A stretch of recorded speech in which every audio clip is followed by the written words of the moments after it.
নমস্কার। আজকে আমি বানাবো সাবুদানা দিয়ে একটি মিষ্টি। এই মিষ্টিটি বানাবার জন্য আমি নিয়েছি মোটা দানার সাবু। 1.5 কাপ মতো সাবু নিয়েছি, নিয়ে জলে ভিজিয়ে রেখেছিলাম। এবার আমি এটাকে হাত দিয়ে ভালো করে মাখবো। সাবুর মধ্যে একটু লবণ দিয়েছি, আপনারা চাইলে দিতেও পারেন, নাও দিতে পারেন।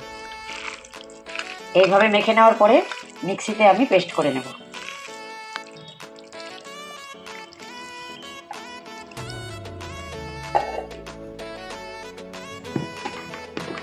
সাবুটা মিক্সিতে বেটে নিয়েছি।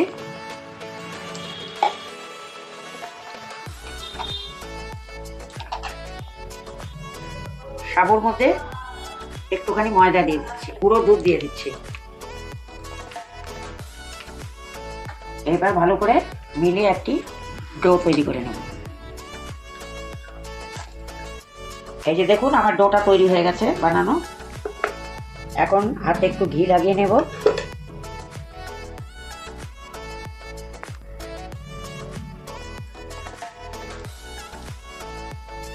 বেশি বড় করব না, ছোট ছোট করে এমনি করে গোল গোল করে নেব।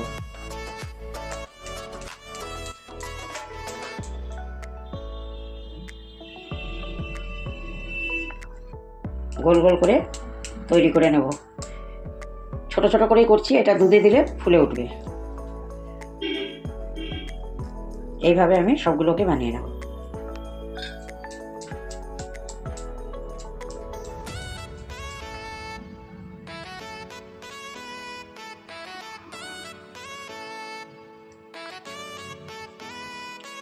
এইদিকে আমি দুধ বসিয়েছি, দুধটা গরম হয়ে গেছে। আমি আগে থেকেই দুধটাকে ফুটিয়ে রেখেছিলাম।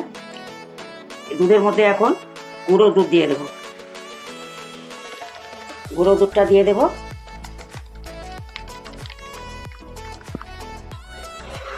দুধটা আমি ফুল ক্রিম দুধ নিয়েছিলাম, তাও গুঁড়া দুধ দিয়ে দিলাম। তাহলে গাঢ় হবে, একটু খেতেও টেস্ট হবে। দুধটা ভালো করে ফুটে উঠেছে, দেখুন গাঢ় হয়ে গেছে। এখন এই যে বানিয়ে রেখেছিলাম সাবুদানা দিয়ে, এই যে গোল গোল মিষ্টির মতো, আস্তে আস্তে এবার ছেড়ে দেব।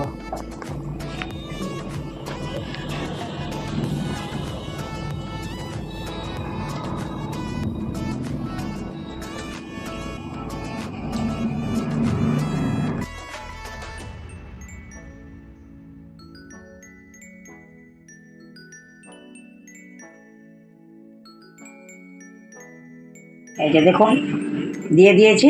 এবার একটু ভালো করে ফুটে উঠলে চিনি দিয়ে দেব। এই যে এমনি দেখুন ভালো করে ফুটে উঠেছে, আর মিষ্টিগুলো বড় বড় হয়ে গেছে। এখন আমি চিনি দিয়ে দেব। চিনিটাকে দিয়ে দিচ্ছি, আপনারা চাইলে মিশ্রিও ব্যবহার করতে পারেন। আমি এখানে চিনি দিচ্ছি।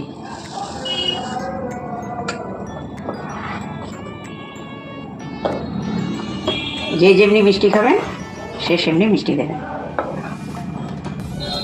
এখানে কাজু গুঁড়ো করে রেখেছি আর এলাচ গুঁড়ো করে রেখেছি, এখন দিয়ে দেব।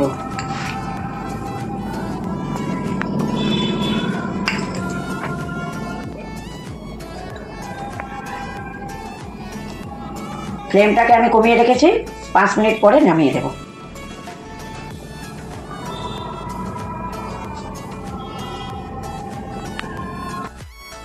এই যে আমার বানানো হয়ে গেছে সাবুর রসমালাই। নামানোর পরে আমি উপর থেকে কাজু যে গুঁড়ো করে রেখেছিলাম ওটা ছিটিয়ে দিয়েছি। তৈরি হয়ে গেছে। আর অনেকে যে বলে না যে 15 মিনিট 20 মিনিট সাবুটাকে ভিজিয়ে রাখতে, কমসে কম 1.5 ঘন্টা ভিজিয়ে রাখলে ভালো হয়। আমি 1.5 ঘন্টায় ভিজিয়ে রেখেছিলাম। আপনারাও বাড়িতে বানিয়ে খেয়ে দেখবেন, ভালোই লাগবে। আর আমার চ্যানেলটাকে লাইক, শেয়ার, কমেন্ট, সাবস্ক্রাইব করবেন। যারা এখনও সাবস্ক্রাইব করেননি সাবস্ক্রাইব করবেন।